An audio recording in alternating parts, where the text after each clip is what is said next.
My name's Tim Freke, and I'm a philosopher, which really simply means that I'm someone who finds this experience of being alive that we're having profoundly mysterious. And in the course of my life, I get to enjoy a lot of very deep conversations with some amazing people.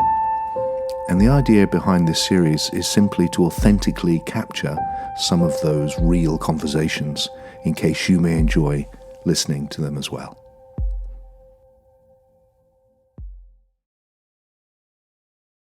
So, Mark, here we are, two human beings,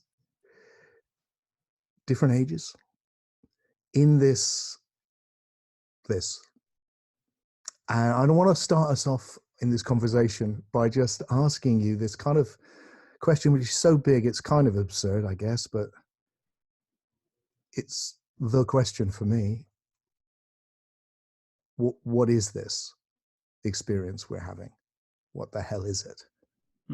And I'm wondering what you've made of it so far.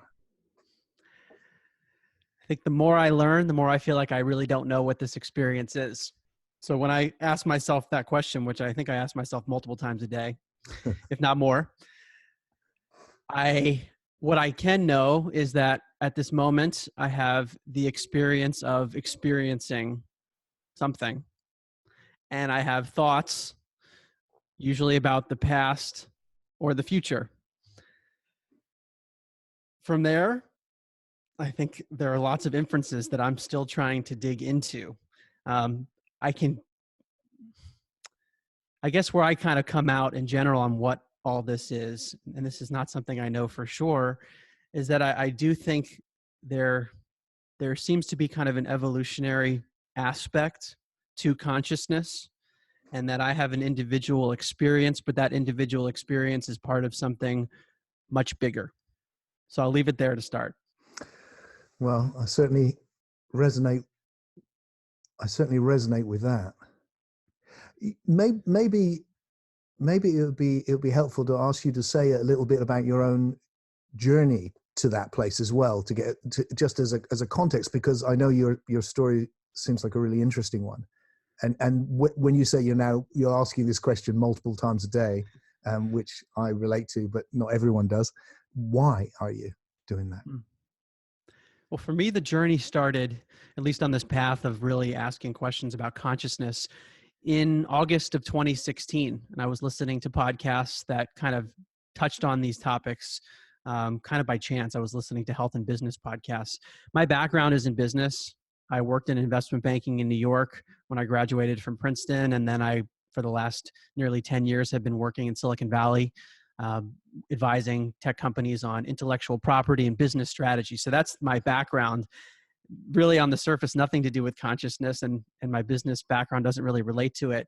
In undergrad, I studied psychology, but it was more focused on economics. So I wrote my thesis on behavioral economics and how people make decisions. And I wasn't looking at the big existential questions, although I think I've always had questions. And the answers I used to get before I began this journey in 2016 were very nihilistic answers, that life doesn't have any meaning. When we die, it's over. There's no consciousness after the body dies. There's a me and a you, and we're fundamentally separate. There's no meaning to life. The universe is just random. So if I ask those questions I'm asking myself multiple times a day, the answer I would have given a few years ago was, what is this? Something I'm just experiencing because of chemical reactions in my brain. So at that time, Mark, were you asking those questions at that time, or were you just not asking the question? Good question. I think I was still asking the question, but not as often because I thought the answer was known, that science was teaching us there was no meaning. Not an answer you want to hear, so don't ask the question. I wasn't judging the answer. Okay. The answer was what it was, and I wasn't going to fight it. I wasn't going to try to say, I don't like the implications. I just thought those were the implications, and there's no meaning to life. That's where I used to be. Yep. And what happened? It was kind of a gradual process. So it wasn't overnight. It wasn't like I had a near-death experience or anything like that. My process has been much more intellectual, I'd say, than experiential. Okay. I was listening to podcasts and I first heard of the topics around consciousness. It was a woman who talked about psychic phenomena and her own psychic abilities on a health show. So I wasn't looking for this. And then I ended up listening to more podcasts after hearing that episode. And after a month of kind of listening to a lot of people describe a similar picture of reality, I became curious because it was describing a picture that was not familiar to me. It wasn't in alignment with my educational background. And after that, I began to read books and spent a year basically obsessively researching after those initial podcasts, where all I wanted to do was research these topics of consciousness because I was being exposed to kind of realms beyond the materialist paradigm. And the more I researched, the more I realized that I had to rethink everything.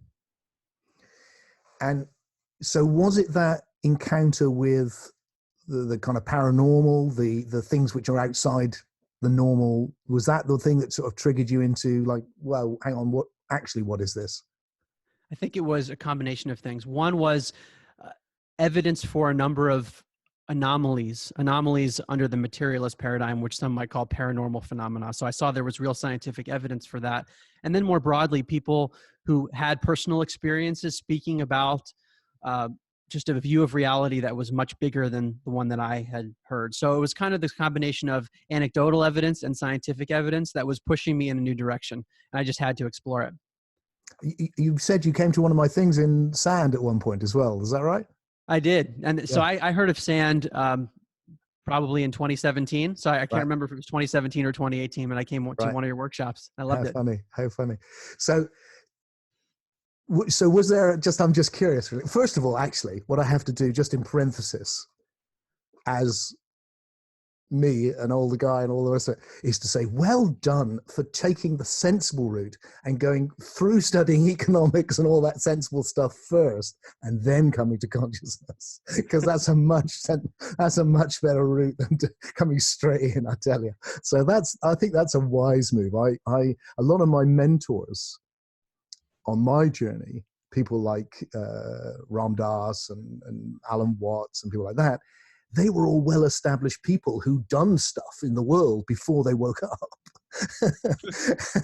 which was a lot easier than I think for me and many of my generation who woke up really early and therefore found the world a constant mystery and the world a kind of this strange, what the hell's all of that? So, I mean, I think it's great that you're kind of doing that. You're in Silicon Valley, because that means you're engaged right from the start. And that feels like a really, really good thing to me. Yeah, I think it has advantages, but it's also been extremely disorienting to have this perspective of reality that it's so different from my peers. So is that God, there's so many things I want to ask you at once. Is that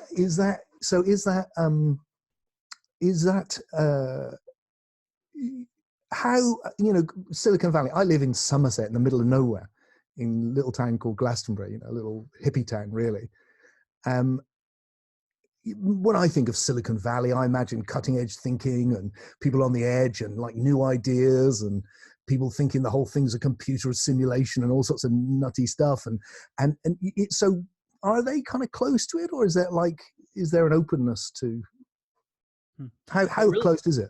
It really depends on who I talk to. Okay. In Silicon Valley, there are lots of engineers who like to see scientific data and evidence. So when I have conversations with them about the paranormal, their initial instinct is to be very skeptical. But then when we talk about the scientific evidence and statistics, that's when they get really interested. Yeah. There is some of that. Yeah, and I guess that's good. So was there something in particular for you that when you, with the stuff, I mean, I'm going to give you a plug on a book. I don't do that normally, but I want to support you. It's a great compendium. I think what you've done is, it's been a while since I've kind of gone into that area, if I'm honest. It's something I was immersed in probably when I was about your age, probably.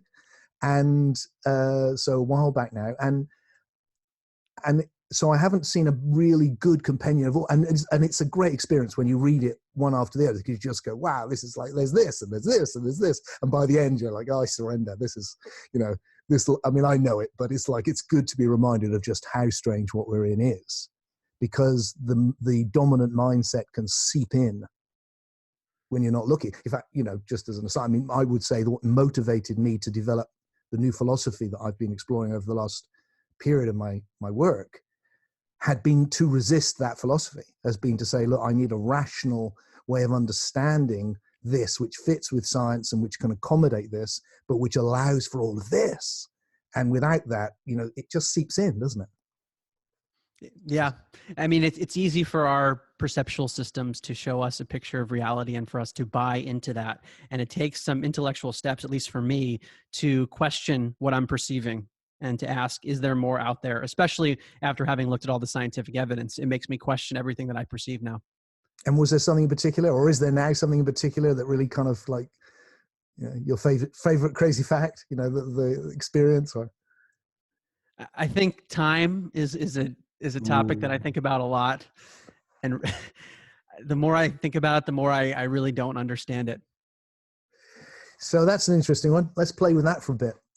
Time is absolutely central to me. So my what was of interest to me was that the compendium of facts that you had collated was just fantastic.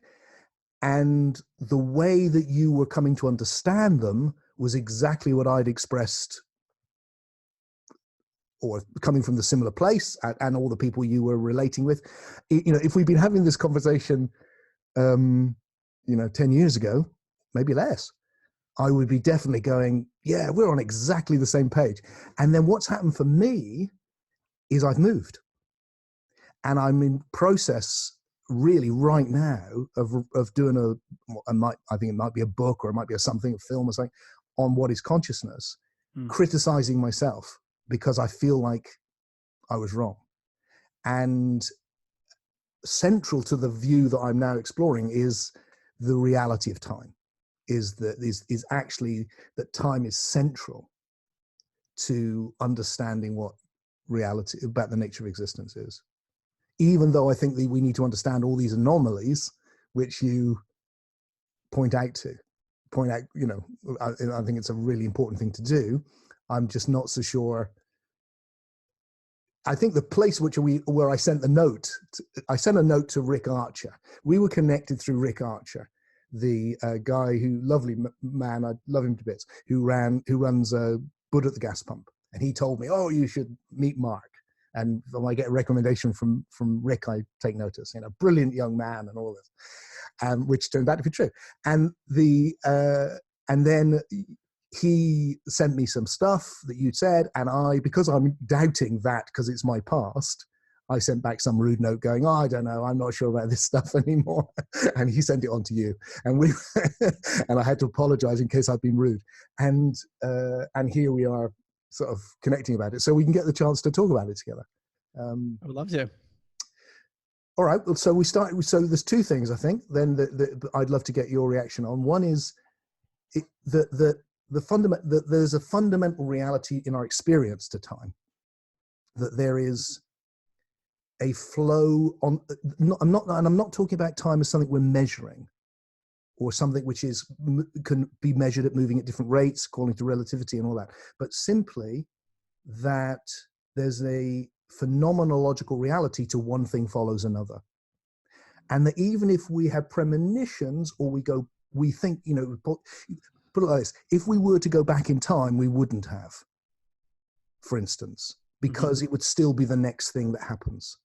And that there is always the next thing that happens. And in that way, there's a fundamental outpouring of, in fact, everything is time. I could look around me, I think, well, there's nothing but time. There's no things. Everything's a process. I'm a process. You're a process. The microphone's a process.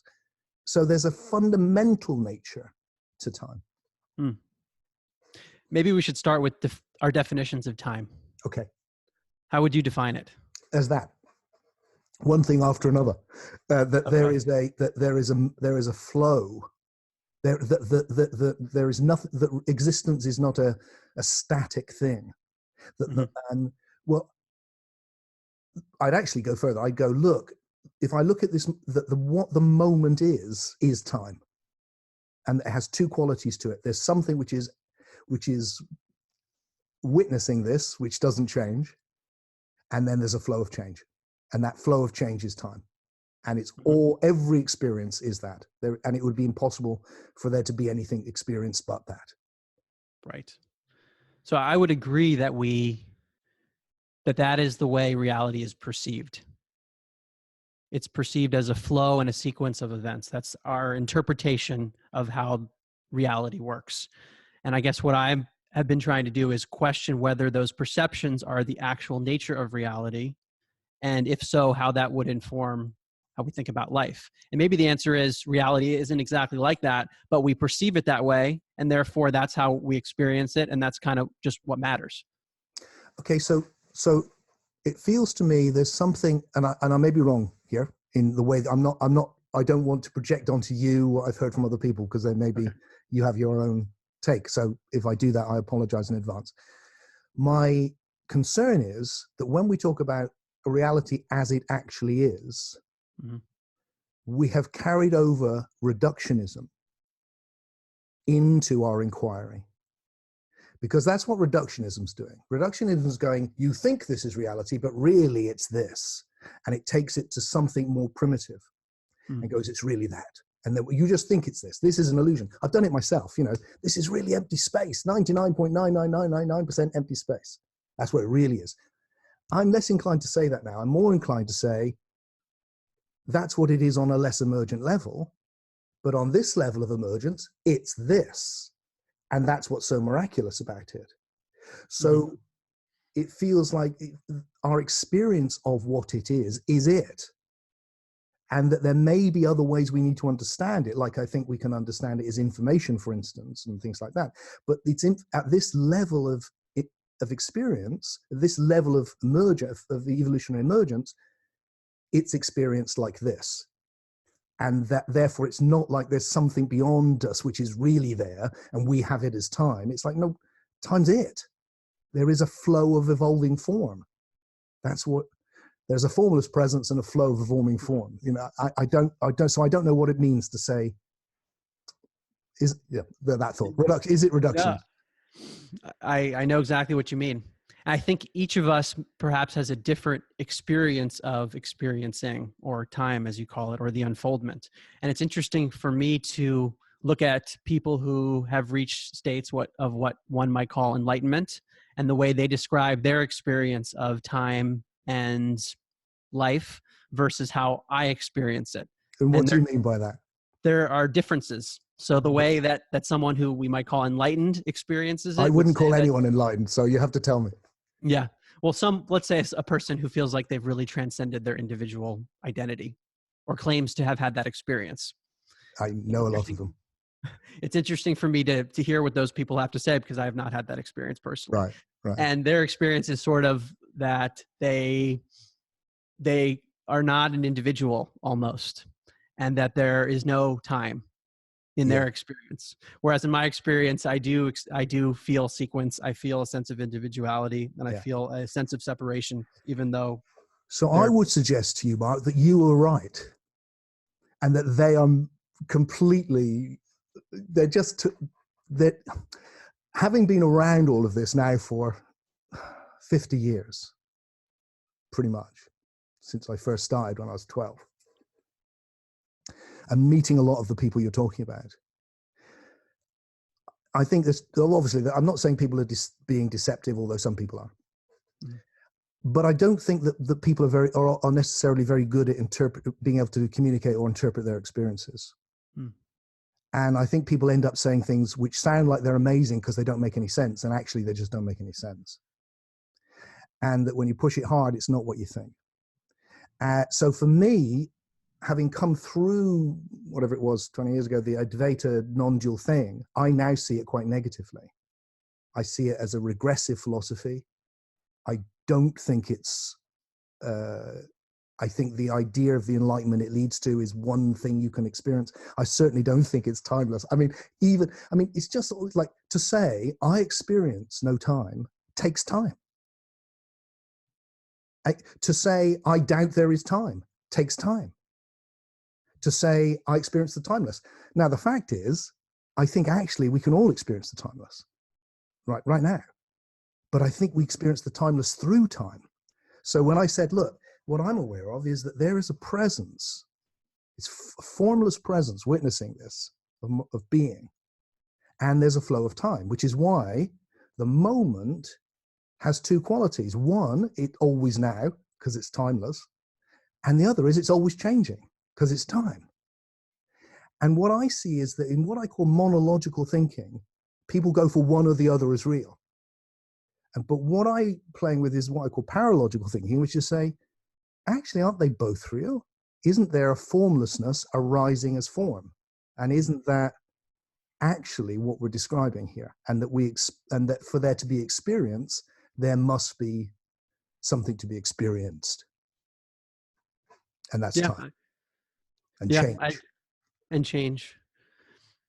I think part of the difficulty of having this conversation is language and the Okay. limitations of using words to describe things that might not be describable, at least in a 100% accurate way, using language.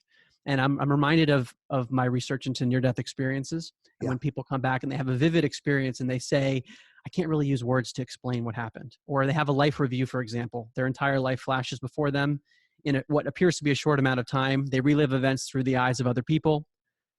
And that's their whole life in what would not appear to be the time span of a whole life. So how do we think about time when those types of experiences are reported? And this is where the deeper I go, the more confused I get. And then I just kind of maybe come back to where you are, which is I'm here having the experience of sequence, and that's about the best I can do. I think there's more we can do than that. I think there's a lot more we can do than that. I think that's just where we start. Okay. And what is interesting about the life review is that it's a life review. So although obviously, I definitely experience can go and all sorts of stuff can happen. There's no doubt about that. And all experiences are really hard to describe, aren't they? Unless you know what they are. So words can only ever be a tool to point us to something we both know what it is. But if I say to you, have you ever tasted a Clamato bar? You don't know what that is, so you don't know if to answer yes or no. And so words can. So, and I feel like that with the experiences. So I'm sure if two people who had a life review were talking to each other, they might find it much easier to go, "Oh, you know what I mean," when they, right. So it's that commonality of experience, which always means it's out of touch with the words in some way.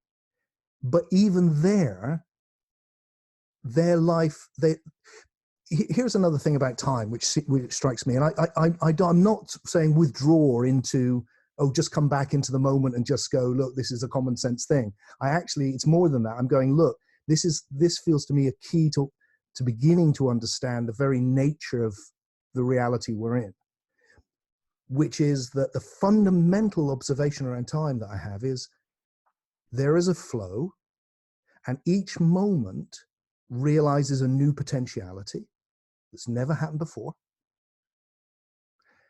So this flow is the realization of potentiality. There's something formless, and then there's a flow of the realization of potentiality. And each moment contains within it, implicitly, everything that's ever happened previously. Because if it didn't, if it wasn't for Rick having connected us, if it wasn't for you having done that research, me getting your book and reading your book and thinking, this is great, and wanting to connect with you and everything, but not just that, but human beings evolving, language happening, the Big Bang, the sun arising, everything is implicit in this moment. And that feels really significant for me, that there's an accumulation of the past, and that when you die, there it all is. And it's like, what? It's there. Of course it's there. Because it hasn't gone anywhere. And that there's something there fundamental about the nature of what we're in, that there's the realization of new potentiality, which is based on and transcends and includes everything that's been realized before. It sounds a bit like some of the theories on holography and the fractal nature of the universe, where everything is kind of contained within the pieces are contained within the whole. Yeah, a bit like that. I mean, I think that's another interesting kind of thing. I find that harder to. I mean, I love. It's a lovely image, the hologram image. But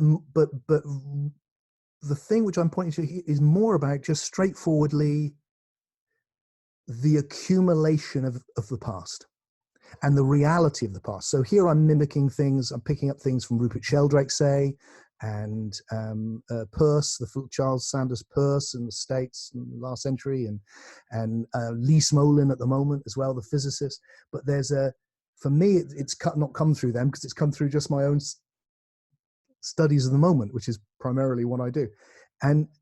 But it feels like something important there, and then you said at the beginning, this kind of evolutionary process, the evolution of consciousness.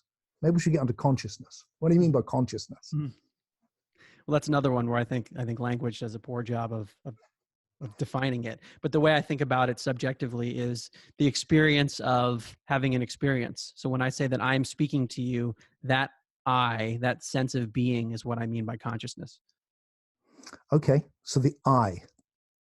Okay, so one of the things that I've been looking at, and I'm trying to get clear on, is it feels that very often when we talk about consciousness in our culture, we actually mean two completely opposite things at the same time.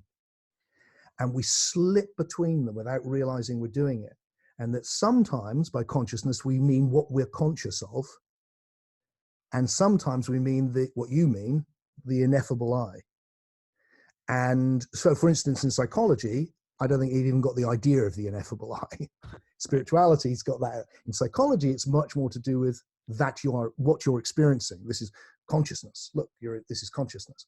And then in spirituality, it has that too. And then it slips into this other meaning where it's this, what I said, a formless presence, that would be described in spirituality as consciousness. And that's an interesting kind of, and my sense with the book is that you were looking for this philosophy because you felt it could account for these anomalies. Exactly. For me, it started with anomalies, and then I began to question the existing materialist paradigm and looked for another one that could account for those anomalies as kind of a starting point. And the one that I use is from Dr. Bernardo Kastrup, the whirlpool analogy, the idea that we're all whirlpools in a stream of consciousness. All of the water is consciousness, but we have individuated, localized experiences within a whirlpool. But all of the water is consciousness. I'm so pleased you've brought up that analogy, because I want you to explain it to me. What does it mean? I think it's a way it's all consciousness. So what's consciousness? So consciousness is not the witness now. It is that which experiences. So that which is experiencing has got this other element which is causing a whirlpool. What's that other element? I would say it's a modulation of itself in order to have a localized experience. So there's the experience of Mark and the experience of Tim, but that's a localization of the consciousness. And then in certain situations, like a near-death experience, when the physiology is kind of basically gotten out of the way, the brain's knocked out, then the broader stream is experienced. Whereas typically when the physiology is functional, that is not experienced. Experienced by what? By the subjective nature of the water itself. That one of the qualities of the water throughout the stream is that it experiences. So one of the problems I had with that bit of Bernardo's thought was it felt like I haven't studied Bernardo in enough depth. I'm not putting this on him. It could be me, but it felt like, especially around death, you needed there to explain near-death experiences, for instance, which I really want to be able to do, central to what I'm working on. It feels like, well, you need a theory of identity. It's all right to say, well, there's a field of consciousness and you're a whirlpool, and then the whirlpool ends and you're still all there. But in what way are you there that allows you to have a life review, that you're still you? What is the you? It's like the oneness is easy. What's the individuality in this theory? Where does that come from? And what maintains that after death? What's the theory of identity that means it's a continuation of something? And what is the something it's continuing? Well, the way Kastrup describes it is that it's one consciousness having dissociative identity disorder. And the mechanism behind that dissociation, I don't know exactly how it works. My theory is that there's some kind of layering of individuation that occurs. And the whirlpool is one way to think about it, but it's probably more layered than that. Because as you say, there's the sense of individuality right now while I'm alive in a body. And then when the body dies, there seems to be a sense of individuation there as well in some cases. Although Dr. Eben Alexander described being a speck of awareness where he didn't really have a sense of himself in his near-death experience. So there are questions about where the individuality starts and stops in this process. Yeah. Okay. So it's kind of tricky because I want to converse with you about so many things, but it's like the place I want to go is so different in how it accounts for this. But I don't want to just sort of lead us off on a tangent and just end up just telling you hey, let me tell you my theories. So for me, so it feels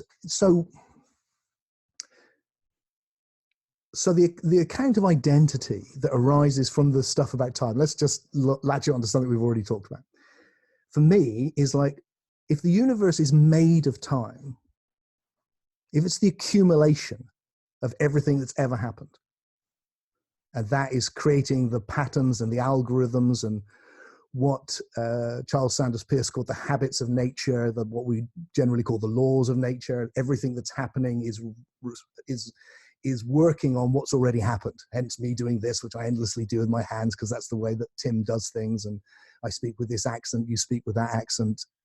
I'm a human body, the table isn't, all of that. Then identity, I think we can start to get an idea of what the evolutionary process that you talked about at the beginning could be, is a process of this unfolding of realization on ever more emergent levels. And it's ever more emergent because it keeps accumulating. So it keeps getting richer. And that's got us from hydrogen to you and me having this conversation about the nature of reality. And what then does that make? If that makes everything made of time, and then who are you and I? Well, we're streams of time. We're everything we've ever been. That's what we are. So that if we survive death, if we exist on this level, I mean, it just feels like, look, clearly I exist on two levels as an individual.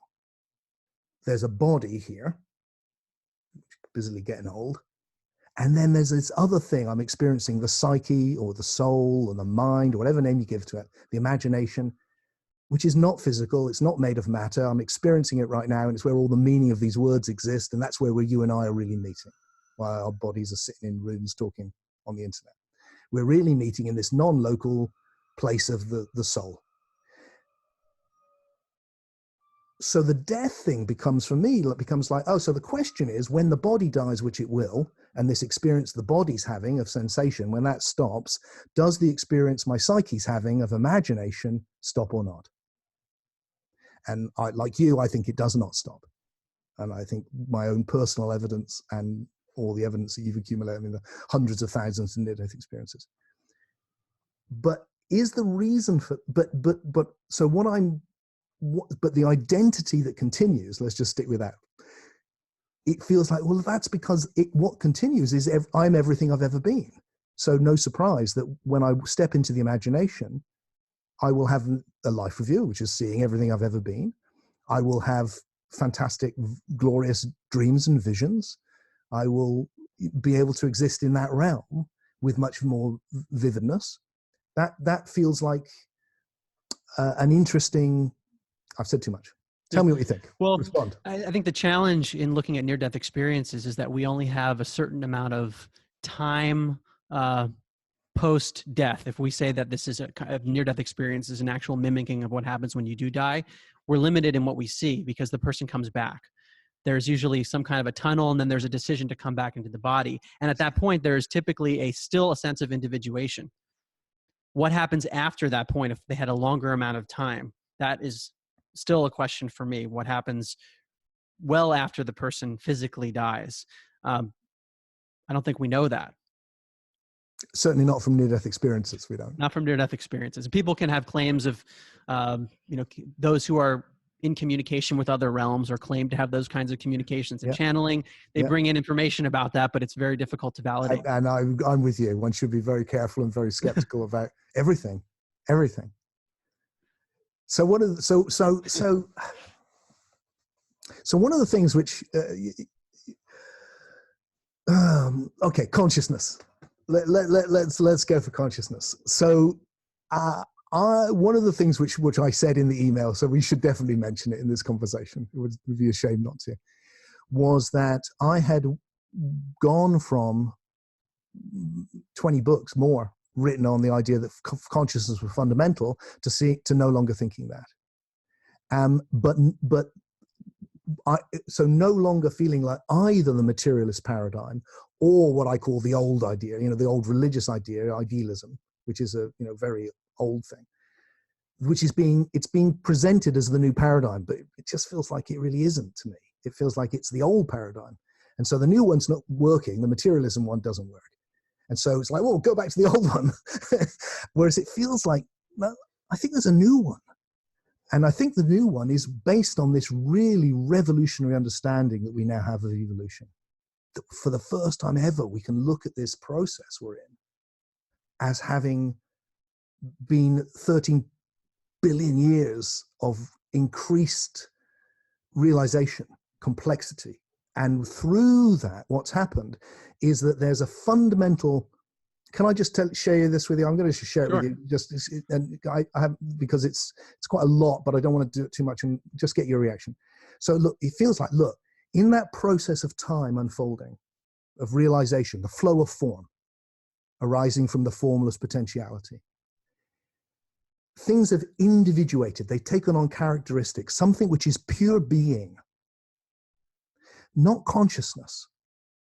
Because it doesn't have any qualities. That's the point. If we put consciousness at the beginning, we've just done the old God trick. We've just gone, oh, there's something at the beginning and it knows itself. How? What? Where did that come from? But if we say, look, there's formless potentiality, that feels like, well, the universe must have come from the potential from the universe because it came from it. So that formless potentiality is realizing itself. And through that process, it's clearly been individuating into individual qualities, which form into integral wholes. And once you have an integral whole, whether it's a quark or an atom or a plant or a human being, it has a relationship then with the whole. The potentiality has arisen as individuals in relationship with the whole. And that relationship with the whole is subjectivity and objectivity. There's a subjective relationship of an atom with the universe. And that are just like me. I have a subject relationship with the universe. And that the evolutionary process will be both objective and subjective alongside each other. And that what will happen at a certain point, and I can go into this why I think and what is happening, but just stay with this for the moment, is that subjectivity will increase until it becomes conscious. Conscious first of sensation, and then imagination. So that consciousness is, as it does appear to be, a highly emergent quality of the realization of potentiality, rather than there from the beginning and what it's all based on. So I wonder if there's some compatibility there with what you're saying and what I've been saying. And I think maybe we should just go to definitions of Okay. What does it mean for consciousness to be fundamental? What do people mean by idealism? Yeah. One of the things that has appealed to me about this consciousness-centric framework, as we said before, is that it can account for the anomalies that we see in science, whether they're psychic phenomena or survival of bodily death phenomena. Something that puts consciousness beyond the body can account for those phenomena. What is it? But keep going. Okay. I think that framework, how about this? It's a more suitable framework than materialism. It certainly sounds better than materialism, that's for sure. To be able to account for them. Yeah. Something like that can account for them. What exactly it is, I don't know, but something that puts consciousness in a new place. One of the things that has appealed to me about Dr. Kastrup's work is that it appeals to the skepticism in me, which is that we cannot verify the existence of anything outside of consciousness or experience. So to say that something existed beyond consciousness is definitely possible, but unverifiable. And the most parsimonious way to look at anything would be to look within consciousness, because it requires the least amount of basically assumptions in order to explain phenomena. So my question to you would be, is there some degree of awareness behind the potentiality that you're speaking of? Or is it completely awareness, devoid of awareness, Okay. or some quality of consciousness? So I would say the problem with taking any quality and putting it at the beginning is you've just taken something and plonked it there. I mean, if, you know, the big thing was God, and then we went, no, we can't do that anymore. And then we've still got the kind of more mystical Eastern view. Oh, we'll put consciousness there. There's something which is really God. It ends up with intelligence. Often it's like, and my problem with it is simply that it looks to me like the most emergent qualities come last, not first. And the other thing I want to question is this, because I've, you could go back to one of my books. I'm thinking of my book, Lucid Living, which I think is one of my best books from 20 years ago. And you could find me saying exactly what you've just said. Not quite as extreme. But here's what worries me about it, Mark. It feels like it's kind of a present moment solipsism. And it feels like no matter how we try and get away from it, if you're going, we can't know anything beyond consciousness. And by what do you mean by that? Well, consciousness, and you're using that word, just to point it out to you, you're no longer meaning the presence. I mean the stream, the whole stream. So now you're talking about the experience. So we've just flipped to the other meaning now, just to keep us aware of that. You end up doing that. Yes. It's good to see. Is that all that we're really saying is you can never experience something you're not experiencing, which is just obviously a truism. Because what it seems to me is that, you know, it sounds right, but the very first thing that you and I learned as children, very young, was that there is things that we're not experiencing. That you know, peekaboo works with kids, and they think it's really funny because you disappear, and then at quite an early age they realize you don't disappear. You just disappear from their experience. And that my kitchen is still waiting outside the office, even though I'm not conscious of it, and my wife, even though I'm not conscious of her. And that and can I prove that now? No. Can I prove that the past exists? No, except this sentence would make no sense if it didn't. And I wouldn't be able to speak if there wasn't. So there's a kind of obviousness which goes, you can't experience anything you're not experiencing. You can't experience anything outside of what you're conscious of. Yeah. But to go further and go, that's all that exists and you can't prove it otherwise, feels to me almost like a childish argument. Because it feels like, no, the very first thing we learn is that there is. And that when I finish this conversation, you will still exist, as will America, and will everything else. What I mean is at the level of the stream, that we cannot verify the existence of anything outside of the stream. So what's outside of the stream? The stream of kind of the one big consciousness of which we are whirlpools, to use Kastrup's analogy. Okay, but you've just used the assumptions of the philosophy to prove the philosophy. You've just said we can't. There's one big thing, and it's all well. But that's the question: is there? Is that the best way to see it? Right. So basically, you're asking. So I'm saying you're looking at solipsism. Basically. So is it true that we can't know anything outside consciousness? Well, I think, yeah, of course we can. And if we didn't, we'd be completely lost. We can, because I'm only ever conscious of the moment, and I'm completely confident of time because nothing would possibly make sense otherwise. And I'm confident that that things I don't experience still exist. I'm not denying that. Okay. So doesn't that collapse Kastrup's argument? And Rupert Spira makes the same argument a lot. And I've made it. You know, it's criticisms of me, really. Well, I think all of those other things you're describing are still within the one reality or the one stream, but maybe not within the perception of Tim. Okay, but can you see, Mark, that in doing what you've just said, you may be right, but you've assumed the philosophy to prove itself? Because the argument was, look, it's all in consciousness because nothing exists outside consciousness. Right. So, but that argument has to be, it doesn't work as an argument for idealism. It just doesn't, it can't work. Or it can work, but only if you're a present moment solipsist. So the inference that's required, one of the inferences that's required, is to say that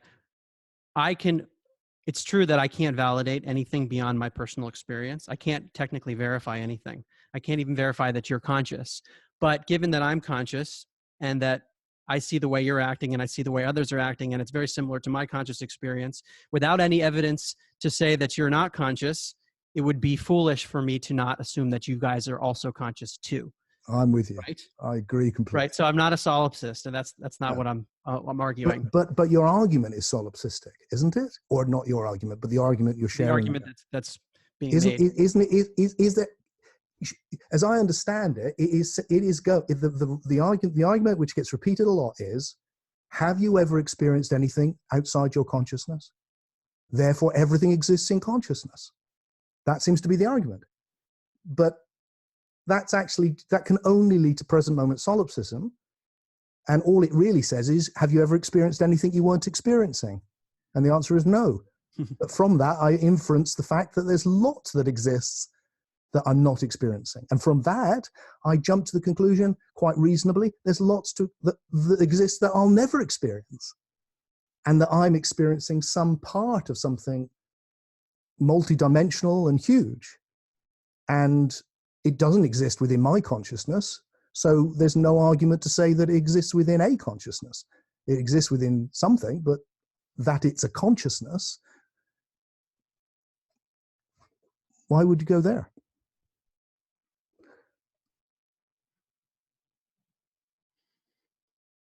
Yeah, I think we're running into the challenge of trying to explain subjectivity with language again. And that's where I'm getting caught up. Okay. I think what we're doing is we're looking at, for me, what I'm looking at is what's not working about these old spiritual models. And the place I've ended up is wanting to go, look, there's what we know from science is that there's an emergent process which has led us from nothing to this. And during that, it's become more and more objectively rich and more subjectively rich. And part of that is becoming conscious. And when I look at consciousness, it feels now to me like something quite different. I look at my actual experience and I go, what I'm conscious of is what I pay attention to. And then I'm unconsciously experiencing a huge amount. And I know that because it wakes me up in the morning when the alarm goes off, if I have one. And I'm not conscious. And then it wakes me up because I hear it unconsciously and then I wake up. Mm-hmm. And right now I'm conscious of you.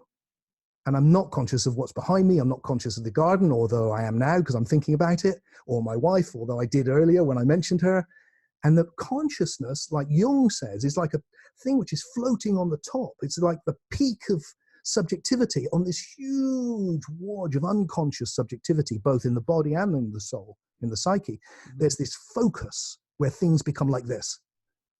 And that's what it looks like consciousness is to me, which is why, by the way, I think that you can go into states where there's no self, but the self is still there. You're just not conscious of it. And then you can come back to the self and you're not conscious of those. And you can learn to move between them. It's what I've spent the last 20 years doing. Right. And so it's more of a focus of subjectivity than it is the ground of everything. Well, that's not incompatible with the stream analogy, at least in part, in that there's a localization of experiencing what you're describing as sort of like the tip of what's conscious for you, and then being able to pull back and have different experiences that you weren't aware of at the time. It's like accessing parts of the stream or different drops of water that you weren't localized to at a certain time. But wouldn't you want to give it a different name then? Because if it's conscious, it's like the experiencer of what I am unconsciously experiencing is not consciousness, is it? Because it's unconscious. So it feels like we'd be better off to come up, to use a different word, like being. My subjective being is experiencing some things unconsciously and some things consciously. And that makes a difference because it then allows us to have a positive version of spirituality, which is evolutionary, which doesn't see it as it already there, and then we've kind of fallen from it into disidentification and lost in separateness, but an optimistic evolutionary picture which sees the evolution of consciousness, literally, that it's evolving into more and more individual and more conscious forms in which it is conscious of more. And that feels like that fits with science. And then there's a different subject, but maybe there's a way then in which we can understand the psychic phenomena in a different way, as an emergent phenomena that's happening on this immaterial level of soul that you and I are experiencing right now. I'm open to ideas like that. I'm also aware of the limitations of the human mind. And we're trying to understand concepts that are inherently multidimensional, abstract, using our limited physiology. One of the analogies I like is from the story Flatland, where you imagine people in a 2D surface, and you have a sphere hitting Flatland. At first, everyone in Flatland who's in 2D land, they say, wow, look, there's a point, but really it's a sphere. And then it goes further down, and people in 2D land see a circle, but really it's been a sphere the whole time. So anytime I get into these kinds of conversations, I'm open to the topics, and I always wonder if we're looking at the point or the circle, and the sphere is what is really there, and we're hitting on the best we can do, really. Definitely, but isn't that what science has been doing, and what philosophy at its best should be doing too, and spirituality? Because the thing about what philosophy, I mean, what science especially, I mean, over the last 300 years, wow, I mean, just blows you away, doesn't it? The fact that we're here doing this, and that's people who've gone, hang on. This isn't a point or a circle. It's something else. It's a sphere which is coming through. And that's why we've ended up with this incredible understanding of relativity and quantum physics, because people have done that, have actually gone, oh, look, we can. And so I'm still optimistic that we should push these boundaries to try and to see if there's a way in which we can bring together all of this into one narrative, even if it's only the beginning. I agree that we should push, and that's what I spend a lot of my time doing too. I just think we should acknowledge the inherent limitations in trying to push, that we're doing it from a vantage point that might not be able to comprehend everything. Oh, yeah. It probably can't. I don't think there's a talk I've ever given where I didn't start with a mystery. You probably heard me when I talked wherever I was, in America, when you saw me, because it's as I think it was Aristotle said, philosophy starts and ends in wonder, and that wonder of it's, of course, and even when you have an understanding, it's only a map. It's not the thing itself, and I completely with you. So I feel like I've kind of been greedy here for your attention, because what I've wanted to share with you, having read your book and having had this conversation initiated with Rick, why I kind of went, no, I'm not sure about that stuff anymore. And there's one last thing that I'd like to add into the pie, and I've done all of this very quickly, so I hope some of it's made sense. And I know it's, it is a different perspective, but the thing with the psychic experiences and with the near-death experiences, for me, it feels like it's actually, I think really what you said earlier is right. I think that faced with the materialism, none of that's possible.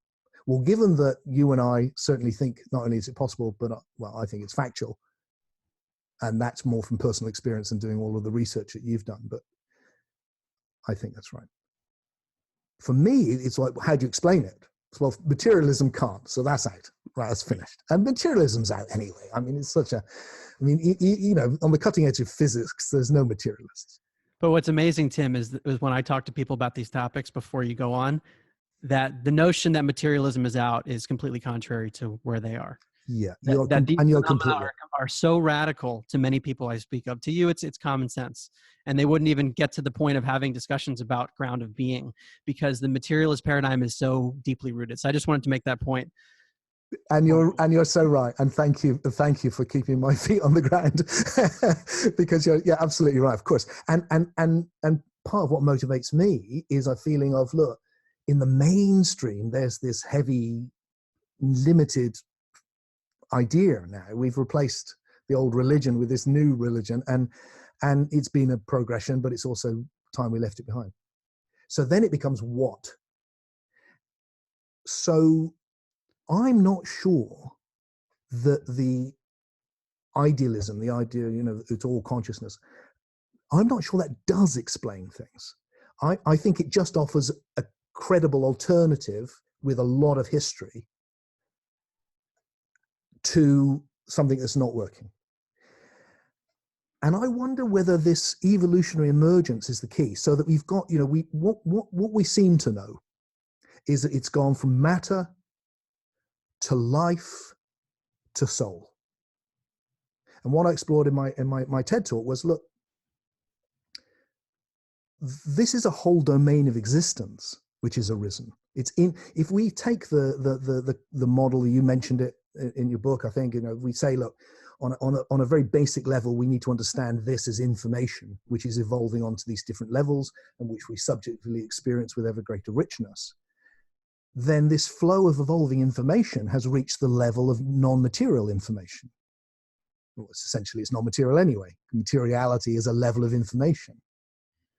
And that information, which is what you and I are trading in right now in terms of concepts and ideas in a non-physical domain called the psyche or the soul or whatever you give it, that's now arisen. That's an emergent phenomena, which means that part of the universe is that non-material information. And I suspect personally that you and I are connecting right now on that level of non-material information, non-locally, and we're having minor psychic phenomena happening all the time.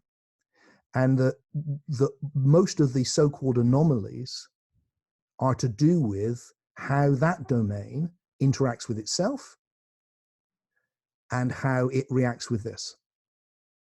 And that it's a evolutionary emergent phenomena which has come through the evolution of higher levels of subjectivity. I'm not sure that's incompatible with what I'm saying. I think it's just maybe a more descriptive way, because I really didn't get into the mechanisms of how it all works. I just kind of said, well, a framework that looks like idealism could account for these phenomena without explaining mechanisms. Yeah. I don't think I understand what the mechanisms are. Yeah. So I think that's definitely possible that's how it works. But what you described is a sequence of evolution. Yeah. And what I would question, just because I don't know, is when that other domain of experience occurs in the chain in order for the psychic phenomena to occur. Does it have to come at the end, or is it happening at a non-physical level before or earlier in the chain? Well, I think all of it is non-physical to begin with. I mean, yeah. And it's becoming physical. But I would say that consciousness has evolved. The experience of conscious and unconscious, that break in subjectivity, has evolved with life. And that the reason it's evolved is because with the arising of lifetime streams, evolving forms in life, you get, for the very first time, you get an agenda. And the agenda is that those forms don't hold together for very long and they die.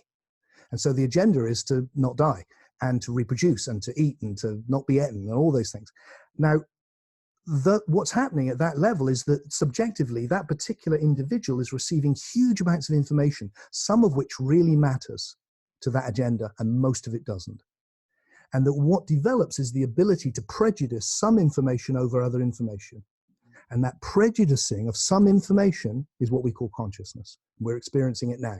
Where the information I prejudice or I focus on or I pay attention to, that is conscious, and the rest becomes unconscious. And that's developed from very, very, very simple beginnings into full conscious sentience. And then from that, it feels like everything, well, I've described everything as living in relationship to the past, the accumulating past, governing everything. Once you've got consciousness, you can actually be conscious of the past. So you've got memory. And what's interesting about that idea of being conscious of the past is that you're no longer experiencing something which is actually there in the moment. You're experiencing an image of something. So if I think of the tree outside my door, it's not actually there now in front of me. Like you said, it's not my experience. So it's only an image. And then you've got images. So that, it feels to me, is where you have the beginning of populating this non-material realm That's the evolution of the realm of psyche or the imagination, which will take on its own. It will become a whole ecology, like the ecology of life started and just. Then the ecology of psyche will also, and it becomes somewhere where we experience all the time and where we survive after the death of the body. So the way I tended to think about all of this is that the body, our physiology, is the lens through which our more unbounded consciousness is having an experience. So as that physiology has evolved and become more complex, it's capable of examining things like the past and the future in ways that it couldn't have done in a less complex form. So I think what you're saying is in this evolutionary process, we're sort of creating more of a non-physical realm through our own ability to have, I'm using the word consciousness, but through our own ability to have a new type of awareness through our complexity. Why? Why, if there is a vast consciousness, does it limit itself to a lesser filter? Doesn't it make more sense to think that it's evolving up into that greater consciousness rather than deliberately, for some reason, disassociating itself or forming some limited thing which it doesn't experience itself? Well, I think the evidence that there is some kind of limitation happening, excuse me, comes from, I think, near-death experiences when the brain is gotten out of the way and people experience what they would call a broader, enriched reality without being able to do it well with words. Also, people describe with psychedelics that they experience a broader reality, and that seems to occur with reductions in brain activity. So there seems to be a restrictive mechanism of the brain that's actually holding us back from something broader. So that's why I've kind of gone in that direction rather than others, is that's the science is at least to me suggesting there's a broader reality that we are being restricted from through our physiology. Okay. And I agree with that, by the way. I think that's really insightful. And I thought your stuff, particularly on psychedelics, was very interesting. And all of it, definitely that's right. And anyone who's had mystical experiences knows that firsthand. The question I've got, though, is a different question. I think that's right. And I think because this is a less emergent level. So when the less emergent level becomes the more emergent level, which I now am, takes off. So, I leave the body, I take ayahuasca or whatever, then this gets, just go to sleep, go into meditation, calm it down, off you go. That, okay, I'm okay with. It's the more metaphysical thing, the idea that there is already this consciousness which is limiting itself through me and which then throws me off and can go off again. That feels now to me like doesn't make any sense compared with there is a potentiality reaching out to be this bigger thing, which has now reached the level of immaterial soul, which can go off into these greater things beyond the body because it's emerged through and transcended the body. And the body is the foundation upon which it has arisen rather than some filter or limit into which it's fallen. So it's a more optimistic growth model rather than a pessimistic devolution, fall, confinement, disassociation type model. So my question for you would be about the nature of that potentiality you're speaking of. Yeah. Is it at a less evolved state? It is not, it doesn't have within it the evolution that it's moving towards? To me, I would try and define it as something without any qualities other than being, which is in the process. And when I look around me, I see there's one quality that everything's got, including me. Everything's being on every level of emergence, right down to every level, right the way up. It all has the quality of being. And then I look and I go, oh, that's interesting. And everything that I see physically exists in a nothing. Everything's in space, everything's in a nothing. And everything I imagine is in a nothing. And so it's like everything exists within the nothing, which is, but has no qualities. And if you put that at the beginning, you haven't done any you haven't kind of pulled the rabbit out of your hat. You've gone, there is the potentiality. Now, it's essentially, so it's the same narrative that I used to explore with the idealist model. Right. But now it feels like I don't need the rabbit. Now I can just go, look, there's a potentiality for everything. What is reality? You know, oh, it's a big consciousness. Oh, all right, where did that come from? That's just gone. What about if you went, well, it's the potentiality for everything. What else could it be? Realizing itself as progressively everything. Right. And the where we are right now is is part of that process, which is leading towards ever greater realization. Well, if the potentiality is a form of being, Not a one form could, of being. it is being. It is being itself. Yeah. One could argue that that beingness has to it a sense of subjectivity because it is being. It is. There's some sense of experiencing within that being. Is that a quality of being? No, that's a quality. So what I'm suggesting is that the being is realizing itself as becoming, which is time. So that, and it's right here, right now, because, you know, you sink back far enough, there it is. There's the emptiness. You are the emptiness. Everything is. Everything is that. And that's this great formless thing which holds everything as one. It's just amazing. And then it's realizing itself as this other thing, which is always here, which is this flow of evolving forms. And through them, and that's where I think subjectivity and objectivity, which will become consciousness and experience on this level, Mm-hmm. those are dual. That's part of becoming. That's part of past and future, this and that, subject object. The non-dual is truly non-dual. It's just is. And it's in this process of becoming. It's not conscious. It's not anything. It's on everything. So it's unconscious because it's on everything. But it is becoming, and it's becoming more all the time. So it's becoming more conscious and more conscious and more conscious until right now, you know, we can be not only conscious of the world, conscious of this imaginary space of the psyche, we can be conscious even of being. And at that point, that oneness of being from which it's arising becomes conscious of itself through you and through me. And then suddenly there's like, wow, I am. Then through this particular individual, the universe goes, oh, I am the universe. And that feels like, oh, that actually accounts for what's happened to me on this strange journey. Yeah, well, I'm actually seeing a lot of compatibility with what I'm saying, and I'm wondering if we're just using different words for it. Because I think it is a lot to do with words, Mark. Yeah. Yeah, because to call, basically you're saying the ground of all reality is being, is a being of potentiality, or a potentiality that you would describe as being, which, I mean, could emptiness which could contain everything, maybe that. Which could contain everything, which it sounds to me a lot like idealism, depending on how one defines it. It is, because that's where it's come from. What I'm doing is reworking the perennial philosophy. But I think the words matter. And for years, when I started doing this 20 years ago, this particular thing, I was writing about Gnostic Christianity, and I was describing the ground as unconscious consciousness because I wanted it to become conscious. And then I shifted, and then I said, well, it's awareness, which is unconscious, that becomes conscious. And now finally, I've just gone, this word's the wrong bloody word. Right. And what happens when we use it, and I used it for all those decades. Why? Because I read it in books. And so that's why, big C, consciousness, big C. It's like, so that's what I did, big consciousness, big C. And then I finally gone, what the fuck is that consciousness with a big C? Is it even a noun?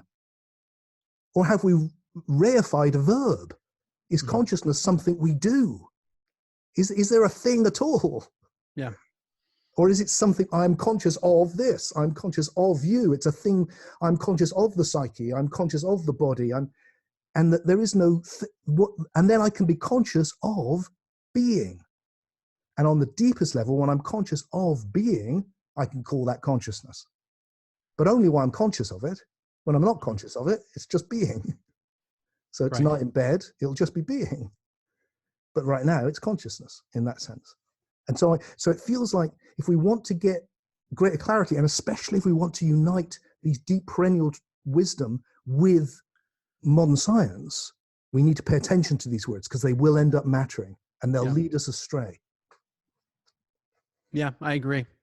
Because consciousness is being used in multiple contexts, and there are different ways of differentiating that need to occur. But my approach has been, before we can even have this conversation, so much of our brain power in the world is devoted to proving the materialist paradigm or just working within that framework.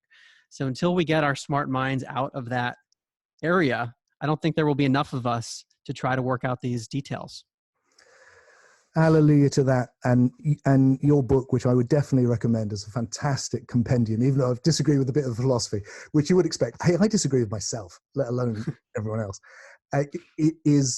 It's a great compendium, you know, an updated compendium for our times of just why we should take these things seriously. And you know, you cover them all really, and you cover them all really well, because the world is far stranger than the mainstream wants to admit. Although I do fancy that the mainstream itself is not, you know, it's small actually. I think most people, you get behind the curtains and they've had all sorts of strange experiences. Really. I've found that in my journey, but in my circles, so many people are closed off to this. So at least in my reality, it's the majority is kind of in this materialist worldview. And good for you for having the courage to make your journey and to be able to question that and take that out into your community and to the people who read your book and all the people you're talking to online, and being able to help open this question up, which, you know, allows us to even have the conversation. Well, I think your ideas are really important, and I hope that they will be explored more, and also as we develop our science to be able to test these things more. I mean, as you're speaking, I'm just thinking about some of the implications of quantum physics and how that could apply to this potentiality that might lie at the core of all being, how we can actually test these ideas. That's going to be important. I think that's brilliant. And what we, you know, like you said, you know, we're all limited. We're only here for a blink of an eye. It's an infinite universe. You know, who's got the, you know, maybe the wisest thing would just be to shut one's mouth. But there's a heroic foolishness in trying to push on the understanding an inch so that the next generation get it slightly better. And it feels like, and when I did my TEDx thing at Berkeley, I thought, damn it, I'm just going to, it feels like there is a new understanding. And I think what's happened for you, I suspect, has been motivated by exactly that. And there's more and more people, because a huge part of life is being cut away. And we need to be able to bring it back without losing all the new wonders that we've got through the scientific method. Yeah, I think it's absolutely critical that we do that, because the way I think many of us live is based on our view of reality and view on whether life has meaning or not. And that informs our behaviors. So I think to explore these core issues is critical for the world. Doesn't it? Because if, you know, it's like, if you look at the materialist paradigm and you actually, even if, you know, probably people don't think about it, but underneath what it's saying is, you know, look, your clever monkey's clinging to a planet in the middle of nowhere for 2 minutes and then you're gone. So the natural place to end up is pretty, you know, like, well, it's materialism in every sense of that word, isn't it? That's where I was, Tim. That's where I was. Nothing matters. I was a college tennis player. I'd win a tennis match. In the back of my mind, I'd say, wait, Mark, why do you care? If you were being intellectually honest, you wouldn't even care. Yeah. And I think that's a struggle that many people are having, probably without realizing it, that if you buy into the mainstream narrative, meaning is difficult to come by. Okay, so this is where we should end our conversation, but I want to just sort of throw some meaning at you, see what you make of it. The reason that I'm questioning the traditional model, leave materialism, the reason I've ended up questioning the spiritual model is I've found that it has some inherent negativity in it, which undercuts the meaning of human existence. So it's already perfect. We've fallen from God's consciousness already. We're in a whirlpool. We're caught in a trap. The body is a tomb. We're in Maya. It's all illusion. God is dreaming. All those metaphors. And your job is to realize you don't really exist. Get out of this. Realize that time's an illusion. Nothing really matters, and get off back to the oneness. That arose in the Axel Age, 2,500 years ago. In a lot of places, those sort of ideas. And they were a breakthrough of a new level of understanding and a new level of experience. But now they look pretty negative, I think. And I feel this attack constantly on our humanity. It's like your mere existence, Mark, is a problem. You shouldn't be a separate self. You shouldn't have attachments. You know, I have attachments to my daughter. I'm buggered. You know, it's like I've got, I've got emotions. I think. One shouldn't think. One should be silent. All of this negative spirituality, especially that's come shooting in from India, of which I was a big part, now looks like, oh, that doesn't fit my actual experience. My actual experience is really optimistic. It's about love and awakening and wonder and a feeling that something amazing is happening here, despite all the horrors. And what I love about the meaning this story I've been trying to introduce in this conversation is it captures that positive spirit for me. It goes, look, there is an unfolding that's been going on, which has got us here, and it's not stopped. And we become more and more, we become conscious of more. And right now, more and more of us, and I know this because most of what I do is experiential work with people, are becoming conscious of the oneness of being. And in that, we're making a transition from individuals to what I call unividuals. Individuals conscious of unity. And with it, with the sense of oneness, comes this enormous love, because the love is how the oneness feels. And then somehow it feels like, what I want to say to your friends is that there is so much meaning in your life. And you aren't a mistake, and you haven't fallen from everything. You are the universe individuating and then possibly unividuating into the universe recognizing itself through you. And we're all that. And when that happens, there's this enormous love, and with the sense of love comes this huge desire to serve. And you just realize there's so much meaning, you're wading through it. And that is what inspires me to do all the crazy things I do.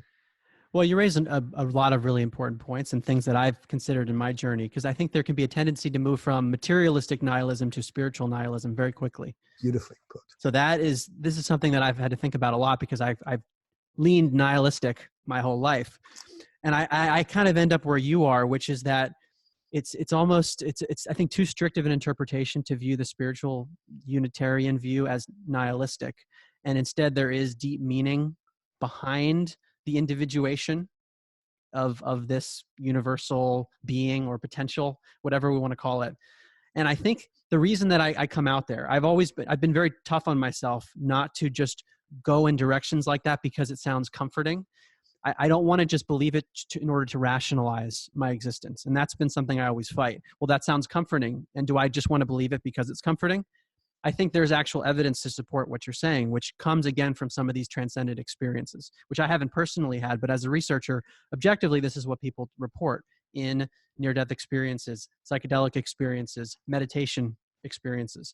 They come back talking about deep meaning and purpose, and they don't talk about nihilism. So when they come back into their body, so many times they've chosen to come back in their body, they say it's because they wanted to do something.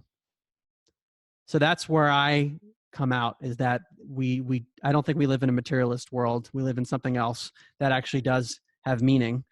And I think that can really transform people's lives. And I know that personally because I've been on the other side of this. Fantastic. Beautiful. Well, I hope by some magic, and in my experience, the universe has become magic, that we're brought together and that we get the chance to share a transcendental experience, because that's the other side of what my passion is. The biggest side is actually to just step into that and to experience it together. So I hope one day that somehow it arranges itself in such a way that we're looking in each other's eyes going, wow, here we are. The universe looking at itself. What do you know? That would be fun. Yeah, that would be. Thank you so much for having this conversation, Mark. Thank you for your generosity with your time. Thank you for all you're doing in the world and your beautiful soul, and go well. And it's a reassuring feeling that there's people out there doing what you're doing. Well, thank you, Tim. And thanks for all that you do. You've had an influence on the way that I look at the world, and I appreciate all of your ideas and have a lot to think about myself. Cool. As always. Speak again, my friend. Okay, for sure. Thanks, Tim.